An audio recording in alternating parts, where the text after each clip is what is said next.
Welcome to Filthy, a Philadelphia Eagles podcast presented by the I Said What I Said podcast. I'm your host, Brad Wakai, alongside my co-host, Tyson Gentry.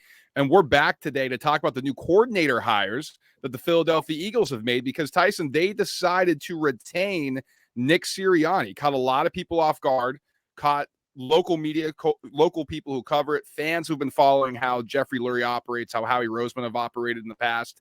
But Nick Sirianni is back for another season as the Philadelphia Eagles head coach. So we're going to go through the Vic Fangio hire for defensive coordinator, move into Kellen Moore, talk about their scheme, all that good stuff, and talk about, if we're mentioning this again, new coordinator hires are potentially a head coach being fired. What went wrong? But Tyson, I want to throw it to you. Nick Sirianni back as the head coach of the Philadelphia Eagles. What was your thought process when this happened? How your shock level and all that good stuff? I think shock level was 0. I think the longer that the meeting got delayed and then the meeting was apparently going on for it was like, okay, they're keeping him. And also the farther we got removed from the season, right? You get a little bit less emotional and you start kind of looking through those coaching those hot coaching hires that we were all touting. A lot of those guys are still looking for jobs or chose to keep the job they currently had. So maybe it wouldn't have gone the way, Eagles fans were hoping. What do you want? I feel like, you know, we were right to be pissed about everything that happened and the way that the season ended. And also he has the right to come out and try to fix the right those wrongs in another year here. This is a guy that's won a lot of football games, but he doesn't run the offense or the defense, and he's just he's there for morale. That was me 2 weeks ago. And then I watched the conference championship, and then I realized that two of the four coaches left in the NFL right now. We're doing similar things. So short leash for sure. We might be having a different conversation in a year, but he probably deserves the ability to try to kind of right the wrongs.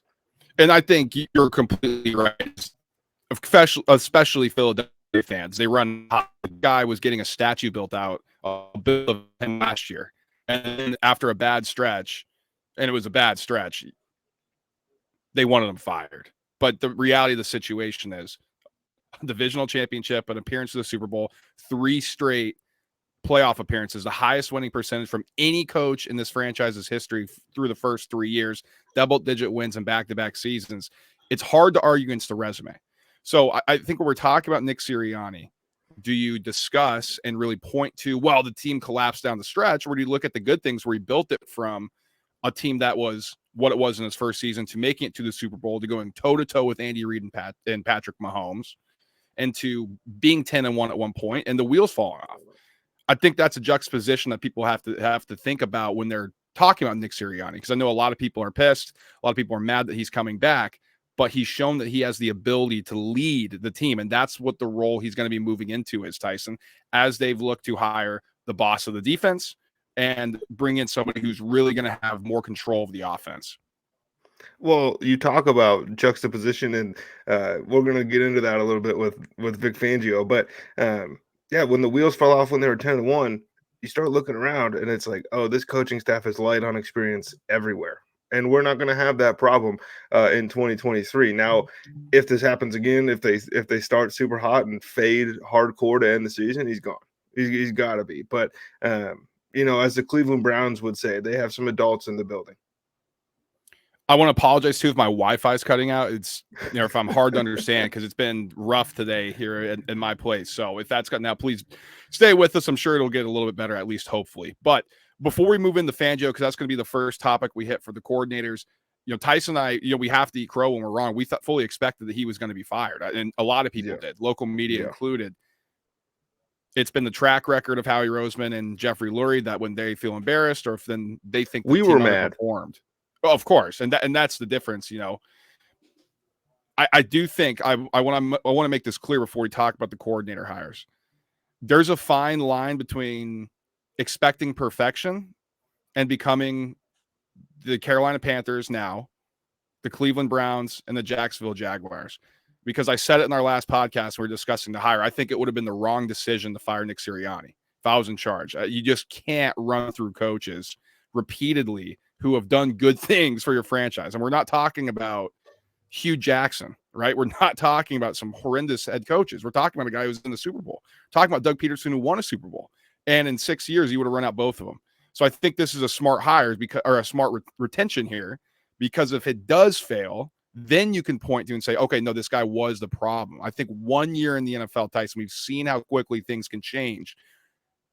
If it's bad, okay, maybe you bring in another guy who can turn it around in the next year, or he can turn it around this year by getting other players involved, more defensive schemes, more offensive schemes, bringing some higher level people that should elevate this roster.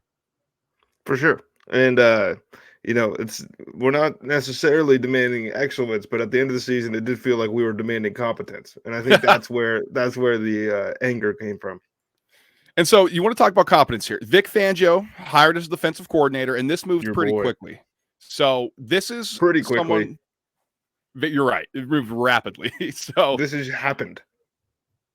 He was dismissed or left, however you want to phrase it, by the Miami Dolphins. Wanted to move closer to home. Maybe that was the reasoning. And then was quickly swooped up by the Philadelphia Eagles. Now, this was somebody the Eagles had in the building last season. This is somebody that the Eagles wanted to move into the defensive coordinator role when Jonathan Gannon departed to be the head coach of the Arizona Cardinals. But ultimately, he already took a job with the Miami Dolphins. It feels like this is kind of 1 year too late, but hey, we got everything back on track, right? This is who they wanted all along. Now, Vic Fangio comes to the Eagles. We'll dive into the schematics, but Tyson, we were both pumped when we saw that Vic Fangio was going to take over this position. Yeah, I mean, I think you have to be. I think you'd be insane to have an issue with this. The only people that have like an issue with it are kind of reading tea leaves or getting like way too far into the future as to how the relationship part of everything is going to go. This is a dude who, okay, I know about the Book of Fangio, right, from Sumer Sports and all that stuff, and that's great. But at the base level of Vic Fangio's defense is above average or is competent, right? And that's something that you were sorely missing last year. Is he going to come in and would he have turned the 2023 group into a top 10 defense? Probably not. Top 5, no. But they would have been top half. And I think that would have been good enough to win 3 more games down the stretch, right? The Seahawks game, the Cardinals game, and then you might find that last one against the Giants, right? Yep. And then who knows what happens in the playoffs. But look, this is going to be so much fun, and it's not for necessarily the Vic Fangio defense. Brad, this guy prioritizes things that Howie Roseman has refused to invest in for a long time. And we are going to know in April whether Howie is going to change his ways or if Vic is going to have to adapt a scheme that has taken over the entire NFL to his players, and he's good at that. But we said it a bunch this year that year one in Fangio's defense it's not going to be the best year that you have under Vic Fangio. That Dolphins defense certainly looked like it overperformed. Like when you turn on the tape and you look at the injuries and everything, it's like, oh, these guys are playing a little bit. If he brings that to Philadelphia with an offense that should see improvement, right? Like you knock on wood and don't count your chickens and all that. Like that's a top 3 unit. And if Vic Fangio gets this defense to top 16, we're in business. But more importantly, get these big boys in shape. Let's practice hard. That's all we hear about. Vic Fangio practice hard. Man, he can be a real dick. Bradley Chubb didn't like him. You know who had the best years of their career under Vic Fangio? Bradley Chubb. Tyson mentioned the Book of Fangio, and I want everybody to go read that if you're an Eagles fan and you want to know what you're getting. It's by Sean Syed. Awesome piece who breaks down everything that you need to know. What it is on a base level, right? If we're talking schematics, it's a 3-4 base. So 3 down linemen, 4 linebackers. What Tyson's mentioning here is the priority of the linebacking position. So and safety, right? So you have the four linebackers. One of those is going to be an edge rusher. It's going to be Hassan Reddick. It's what the Eagles have been running under Sean Desai. So he's going to be the edge rusher. So really what you're really looking at is what you had last year. Probably going to have your nickel corner, 2 linebackers with Hassan Reddick being the other edge rusher. The linebacking position and the cornerbacks are what killed the Eagles defense last year. So basically to what Tyson's saying, are there going to be improvements that are made by the front office to bring in some competent levels to that position groups? If not, I think it's going to be in trouble. Because if you look at what the Dolphins had last year, now when Jalen Ramsey came back, top 5 corner in the NFL at one point, obviously that's going to help your defense. But Van Ginkel was a stud for the Dolphins. We'd have no clue if Nakobe Dean can reach that level. Like, we haven't seen it. Yes, Zach Cunningham was good in spurts last year. Can we trust that again? Some of those type of issues that we just constantly talk about with the Eagles. So I think that's, again, another word, juxtaposition that we've used here is what's the philosophy between Fangio and the front office going to look like when he starts calling the shots. I will say, though, Tyson, Fangio was in the building last year. This is somebody who the organization wanted to hire. So it feels like there's some sort of synergy between the two. They brought in Sean Desai, like, okay, well, let's get somebody light who knows the Fangio system. But there's a difference between the disciple running it and the actual guy who created the system running it. And I think that's where people are missing. Like, well, this Fangio thing, I don't know if it's going to work. We just saw it not work last season. Well, there's a reason that Kyle Shanahan and Sean McVay, when they got interviewed and asked who the hardest defensive coordinator to go against was, they said Vic Fangio, and they didn't say one of the 14 Vic Fangio disciples that are kicking around the league, right? It's not the same thing drinking out of the carton versus directly from the cow, right? I mean, this is pure right here. This is what it is. I think personnel-wise, it's going to be you're going to go into the season with Nakobe Dean. Like, this organization's made it pretty clear they're going to do everything they can to try to make that thing work.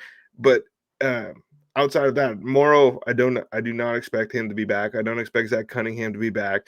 Sidney Brown doesn't really. I don't know if he's starting the season, right? And that's going to be an issue because it's going to look the same pre-snap every single down that you're watching the Vic Fangio defense for the most part. And then there are going to be safety rotations, and they're going to disguise things and not going to blitz a ton, right? And that's something that Eagles fans get super mad about. But as long as you're getting pressure and getting the defensive lineman upfield, look, if you got upset with Hassan Reddick dropping into coverage last year, you're going to get upset with Hassan Reddick dropping into coverage this year. That's the way this thing works. I know Clint Hurt came out and said, I like to see my defensive lineman running downhill, right? I don't want him to see him going backwards. That's not necessarily the way this thing always plays out. But we're going into a draft where the Eagles are positioned to not necessarily have their pick of the top corner in the draft, but they're going to have 2 and 3 right there in their grasp, right? And where they pick in the second and third round. If there is an investment made at linebacker, either through the draft or in free agency, I think I'm going to feel much better about this thing working out, because to me, the flip side is Nick Sirianni walks in one of these meetings and is like trying to sit down on it and maybe talk because he's the head coach and that's his job. And Vic Fangio tells him to get the hell out of his meeting room and I'm running my thing. You leave me alone. And then it could get toxic. But I don't necessarily expect that at this point. This is a depleted group. It's not a talentless group, right? So let's maximize the guys we have in these spots. And please, for the love of God, just cut the right people for 1 year. Can we let Christian Ellis stay on the team? We'll get into Clint Hurt, who you mentioned. That's the hire under Vic Fangio. I want to throw out some numbers here for the Miami Dolphins last season. Sack rate percentage, 8.5%. That was second in the NFL, only trailed the Kansas City Chiefs. That was better than the Ravens, better than the Browns, better than the Jets, better than the Cowboys, way better than the 49ers, who, people have classified as some of the best defenses in the NFL.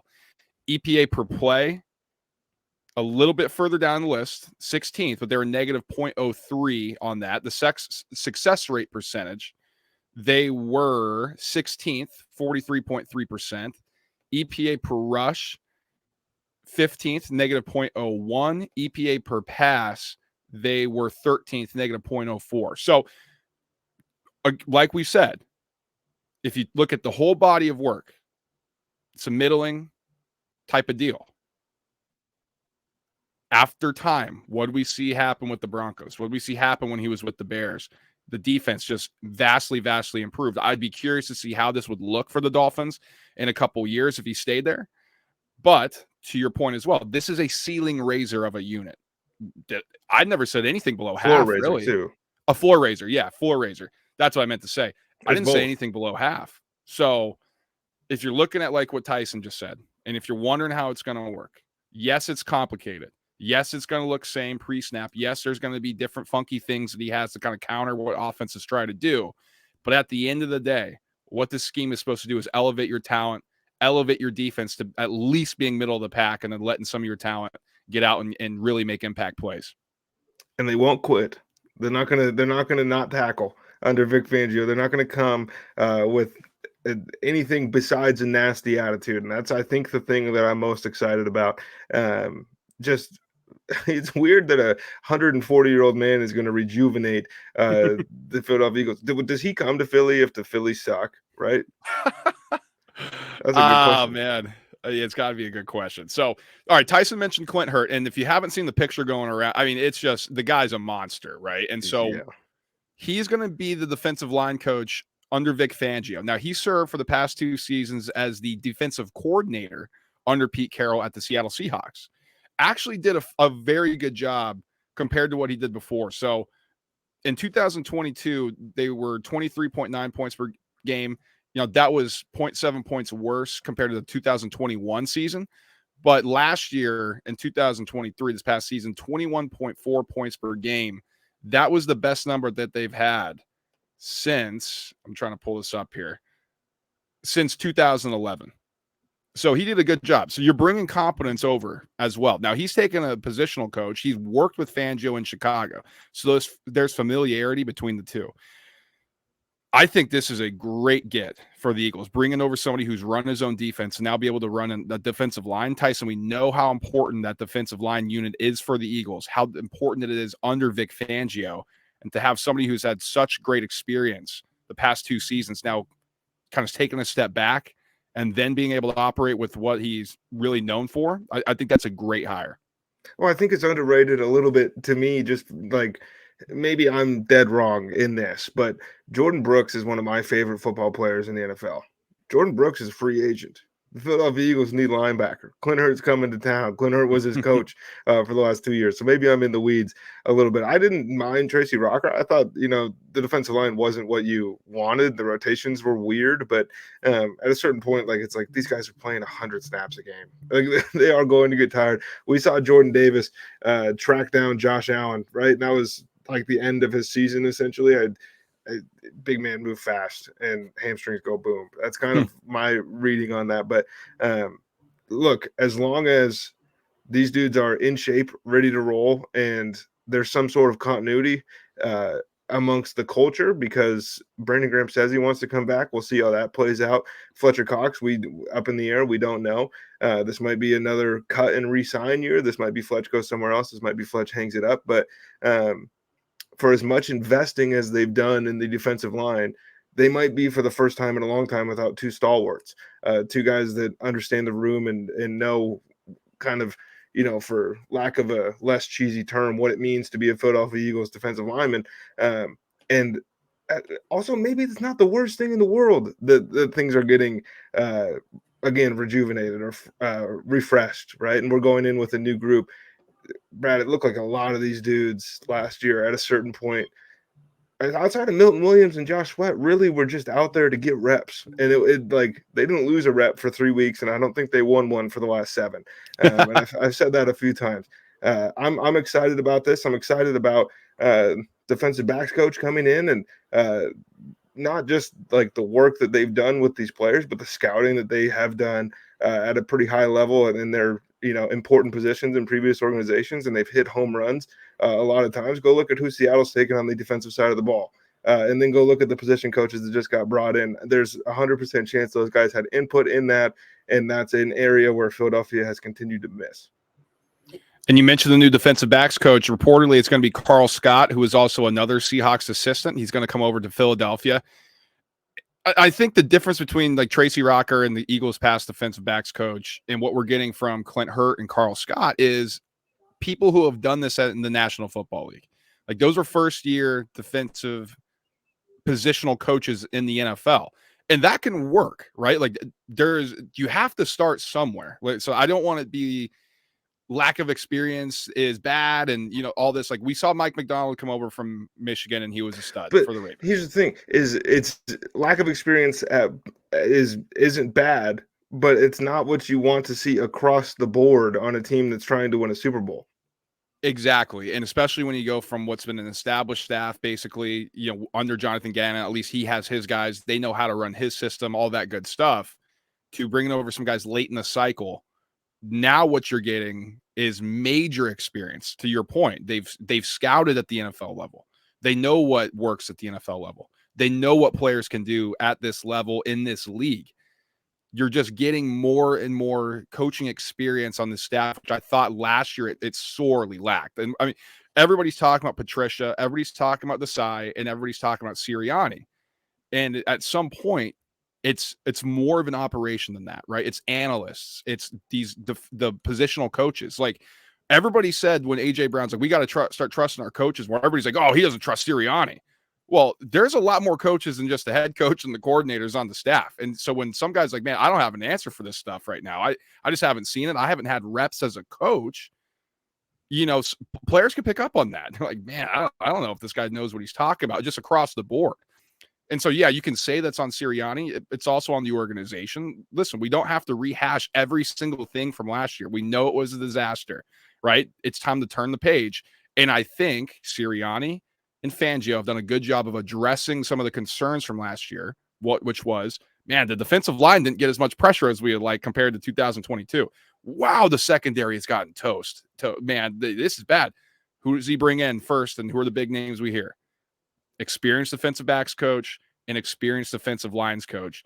I think under Fangio, the staff is starting to piece itself together, and I'm curious to see how it really fills out the rest of the way. And if you're sitting there at home as an Eagles fan, you're like, it does feel kind of late to, be hiring these guys. Other teams have gotten all this done weeks ago. A month from now is when they filled these positions a year ago.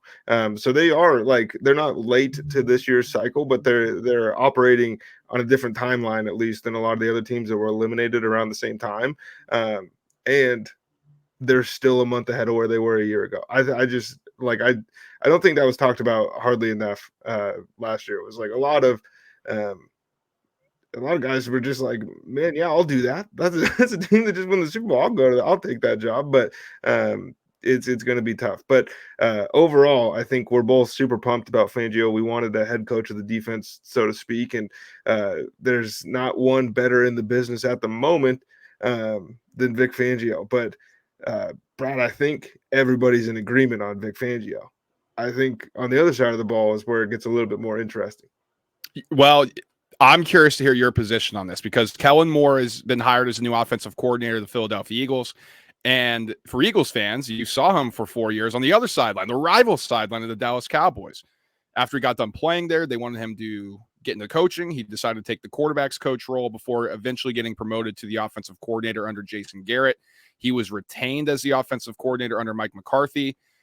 Eventually was kind of pushed out by McCarthy last year where he went to the Chargers. So a lot of people have opinions on Kellen Moore. Like this was the hot shot candidate. This is the holy smokes. Look what he's doing. He's going to get a head coaching job. He's the next McVay. He's the next Shanahan, all that type of stuff. Timeline has not quite matched that. I have a bunch of stuff I want to dive into from a schematic standpoint, but I want to ask you, and I want you to give your opinion. When you saw Kellen Moore is going to be the new offensive coordinator, what was your first reaction? I'm not over the moon about it, but that's the thing about offensive coordinator hires, and I think doesn't get talked about necessarily enough. You either hire a position coach with no experience, and if it doesn't work, then he's out the door in a year. And if it does work, he's getting a head coaching job in a year. Or you can hire not failed coaches, but guys who have been passed around a little bit. Not saying going to two organizations is a bad thing for Kellen Moore, but that's kind of the reality of offensive coordinators is you either get not an afterthought, but definitely not somebody's first choice. I also think that this was necessary for the Philadelphia Eagles to have a stronger offense in 2024 was to bring in somebody who's been around the block a little bit. Kellen Moore is not 50 years old, right? I mean, he's still a super young guy. We remember watching him at Boise State. I think you should be really, really excited about if you look at Keenan Allen's route tree and you compare that to what the A.J. Browns and Devontae Smiths were running for the Philadelphia Eagles offense, you're going to get pumped. I also encourage you to look at two-back systems and how he likes to use those and how he uses a third wide receiver, and then start looking around the Philadelphia Eagles locker room and say, if we have to go into next year with Kenny Gainwell splitting reps with somebody, or if they don't re-sign DeAndre Swift, we could be in trouble. We need a third wide receiver in Philadelphia, I think is a must for this offseason. I think it's a must for the Kellen Moore offense. But, Brad, those are the problems that were there before, right? Let's get under center. Let's run play action. Let's use motion. All of these things are things Kellen Moore can bring to this offense, and things that somebody like Cliff Kingsbury was not going to bring. So I'm much more excited about this than I would have been. If I'm more excited about this than just about anybody else who was left. That doesn't mean I'm like juiced. Okay, so I got to text my brother. He's an Eagles fan. He said we are probably going to be pissed at Kellen Moore later in the season. You know how it goes, right? Yeah. So I actually think this is a good hire.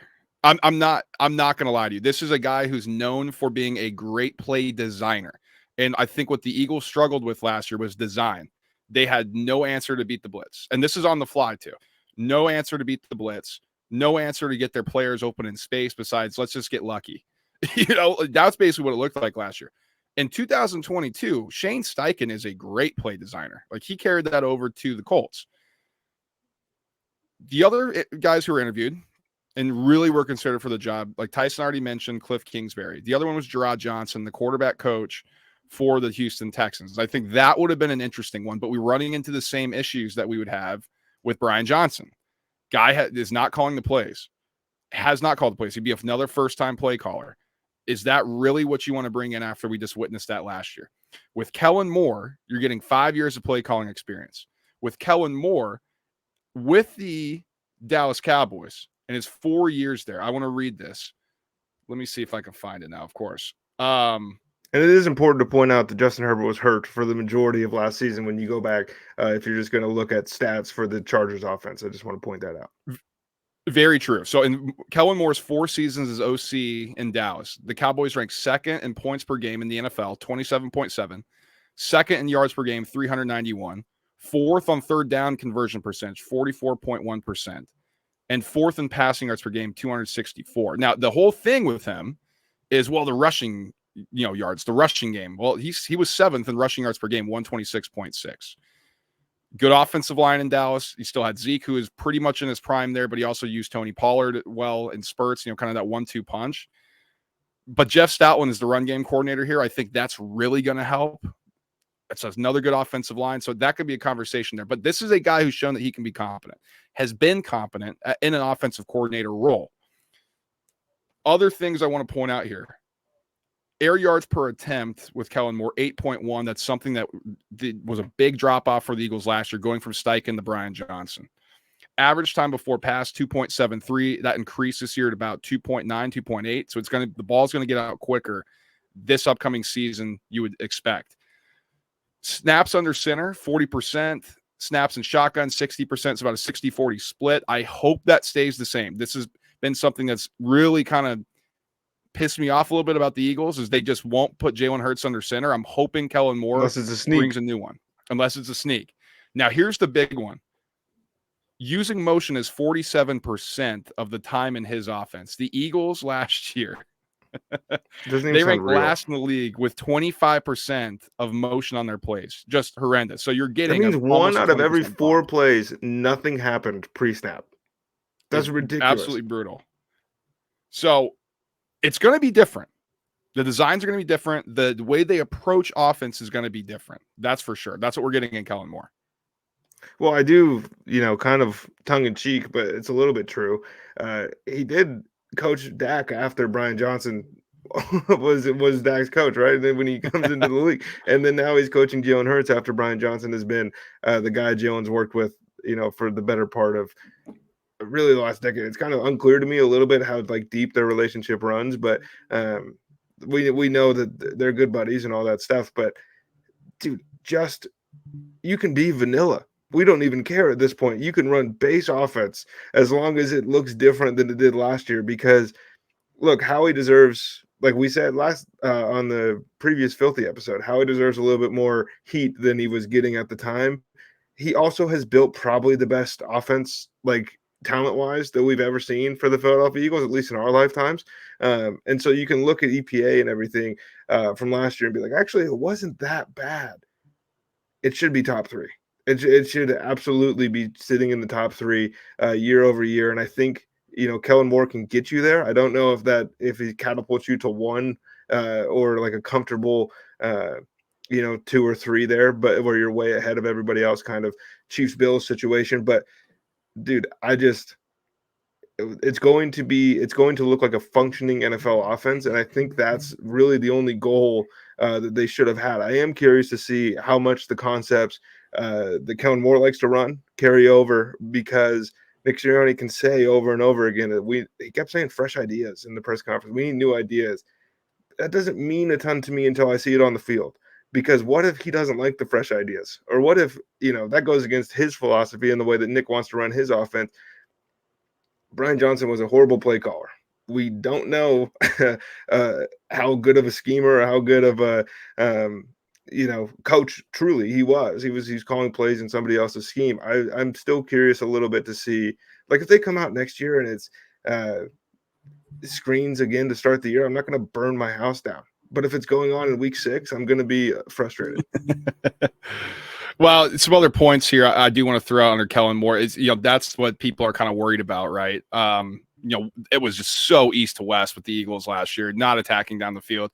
Only 19%. Unless it was 3rd and 2. True. That's true. And then it was, let's just throw a Hail Mary. 19% of what Kellen Moore did with the Cowboys was behind the line of scrimmage. For comparison, McCarthy was 25% this year. Like, it's just really not there under Kellen Moore's offense. So what does he run, right? It's a base 11 personnel, 1 back, 1 tight end. That's mainly what he operates out of. 3 receivers, 1 tight end, 1 back. Well, a lot of that's going to be similar to what the Eagles have operated in the past. That's what Shane Steichen's operated under. That's what the Eagles did when they were successful in 2022. So a lot of what Kellen Moore is bringing in, it's not sweeping changes. Like Cliff Kingsbury probably would have been 10 personnel a lot of the time with 4 wideouts, no tight end. So it's not like you're coming in and be like, all right, we're changing everything, or we're going to 13 personnel. We got 3 tight ends on the field. No, it's 11 personnel. It's about the same thing they've operated. I do want to point this out too. 20% or 11% of Dak Prescott's attempts under Kellen Moore's offense were 20 plus yards down the field. They are taking shots. That goes into 8.1 air yards per attempt. Like, they are pushing the ball down the field under Kellen Moore. Jalen Hurts last year was successful. I know people have the thing like he can't throw football. When they were successful last year under Shane Steichen as the OC, Jalen Hurts was pushing the ball down the field at a higher rate than he did last year. Why did that change? Why was he holding on to the ball longer? I think it was play design. I think the scheming was not getting receivers open. I think it was harder for him to see the window because they were, I guess, not on the same page. I don't want to necessarily just say that definitively, but I think when you saw it, a lot of the timing, a lot of the rhythm was off. Under Kellen Moore's offense, it's a West Coast style as well. You get the ball, you have under 3 seconds, you find the open guy, ball's out. So I think it's going to be a completely different looking offense. I think it's going to fit a lot of what the principles were with Shane Steichen. I don't think it's going to be as much RPO based. So that's where I'm curious, Tyson. Where does Sirianni come in and say, okay, we still want to do RPO stuff. We still want to have this wrinkle to our offense, compared to Kellen Moore saying, well, I'm really a West Coast guy. Well, and as much as the Eagles loved the mesh concept and confusing the defense and everything, it didn't work. It didn't work a year ago. So I'm not going to be, too upset if that doesn't. I don't want it to go away, but I don't want it to be necessarily as prevalent. Also, like, hand the ball off sometimes, Joe, and that could have helped the offense quite a bit this season. But one thing, to note is when you're talking about pushing the ball downfield for Kellen Moore, it's all over the field. We're not deleting the middle of the field from Jalen Hurts' field of vision. And yes, he missed players over the middle of the field this season. He also probably, at least seemingly, was essentially coached to not look to those players because we're taking shots, baby. We're throwing Devontae Smith, renowned route runner, the thing that he does better than just about everybody in the NFL, and we're running him on 9s only, and we're running comebacks only. Like, these guys are going to be able to eat. And yeah, Kellen Moore runs 11 personnel. He also, like, in Dallas, right, it's Blake Jarwin at tight end, and you have 3 good wide receivers. And then you go to LA, and to start the year, you have some really good wide receivers in Keenan Allen, Mike Williams, Josh Palmer. You draft QJ, all that stuff. Let's spread it out. I don't know, if that's necessarily like the way he has to run his offense versus the tools that he's been given to run his offense. And that's something that I'm interested to see, because last year in the pre-show, right, you were all over OZ was going to have a big year, and he might have, but he wasn't included in the offense. And so we'll see who they get at that third wide receiver before you really start to get excited or get kind of wary about Kellen Moore. But mentioned that, relationships could be why Vic Fangio doesn't work. And I think, the only thing that pops to my mind for why Kellen Moore won't work is just if the offense is meh, if it's just kind of the same and it's bland and it's predictable and it gets figured out again, then he's probably got to go. But if that's the case, then Sirianni's gone too. I think these two are kind of tied to the hip for the next couple seasons until either if they fall or in a flame, they go down in a ball of flames, or Kellen Moore gets poached. Let's close on this. You already mentioned a little bit how things can go wrong here. I just want to go on record. I think, everybody thinks the Fangio hire is great. I want to say I agree. I think it's a great hire. It's who they wanted. I think he's going to bring a level of competence, a level of structure that the Eagles have not had. And I think Kellen Moore is actually a really good hire. I'm not going to say a great hire because, kind of fizzled out in Dallas, and the first year there, marred by injuries a little bit, but, it wasn't exactly what we expected over there. But I do think he's a bright coordinator. I think he brings a level of play calling and competence that the Eagles didn't have last season. So you mentioned it a little bit, but Tyson, if we're back here, we're talking about Nick Sirianni on the hot seat. If we're talking about, oh my God, we need a new head coach. We're talking about potential new coordinators. Why did it go wrong? How did it go wrong? Well, I think the message gets stale. I think that would be the number one thing, because that's essentially, if you boil down people's frustrations, it was like, what is he telling these guys? Because they don't believe him. Like, whatever is going on right now, they're not believing what they're being sold. So that would be my number one thing. But honestly, I don't think Howie Roseman, Jeffrey Lurie, I don't think the fans, I don't really think in a year from now we're going to care so much how it looks. We're going to care what the results are, because we didn't have that big of a problem when everybody knew the defense was worse and everybody knew the offense was worse, and they just kept winning games. We weren't mad then. When they lost games is when you got mad. So what does Al Davis say? That's it. That's all that matters. Well, that's what matters for Nick Sirianni, right? I mean, if he kept his job because he sold, I'm going to be the CEO. I'm what I do is win. And that's what his players have said. Like, Fletcher Cox comes out and said, dude, the guy's a winner. And I know you said previously, I want to hear what these young guys think. We know how the veterans, how they act. They know it's their profession, right? Like, if you're a politician, you're trained to lie. You're trained to, kind of do whatever in the press conference or in your meetings or whatever the case may be. Veteran players are trained and know that their job's not to let anything leak out into the media. So it's like, I want to hear Jalen Carter. I want to hear what he's supposed to say. But I do think it's telling that Fletcher Cox, pretty much unscripted, was like, your guys are crazy if you think this guy deserves to be fired. He's a winner. And he said that unprompted. So if that message is still going out, if the people are still thinking that, and he's been around a lot of coaches, he's been around a lot of players, been around a lot of other people, he's got buddies across the league, they're telling him stories. If that's unprompted what he's thinking, that could still be the thought process. I think how it could go wrong is if the personnel just does not match what Fangio wants to do on defense, and we're sitting here again like, oh my God, they weren't able to overhaul, the young players aren't able to play, and it just is not good. And if, let's be honest here, if Hurts and Moore don't match up, Jalen Hurts looks like he's at the same level he was this year instead of the 2022 version, and something just feels off, or his ceiling's not as high as we once imagined it was, then we're looking at a team who can certainly compete in the NFC with some of the talent that they have, but their ceiling might not be the Super Bowl. And it feels like competing for one is going to be the expectation on Nick Sirianni. It's going to be the expectation on this football team next season. Well, in that case, we will make a 2025 episode titled Welcome to Philadelphia, Ben Johnson. Oh man, that could be a possibility. So, dude, that's the thing though. Like, a lot of the dudes that they've picked on defense, like, how many guys can you look at that they've taken in the last 3-4 years on defense and go, that's a dude. That guy can play. But like, it's Yeah, a not very many. small number. Yeah, not many. That is for sure. So that's going to wrap up our coordinator episode here. I thought overall, very good job by the organization. We'll see how it translates onto the field.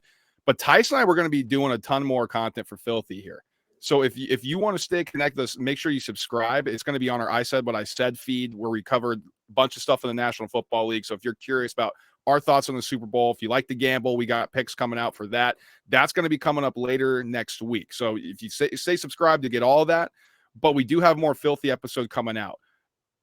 Draft stuff, free agent stuff, all that good quality content will be coming out right here. We got you covered on that. So make sure to stay connected with us.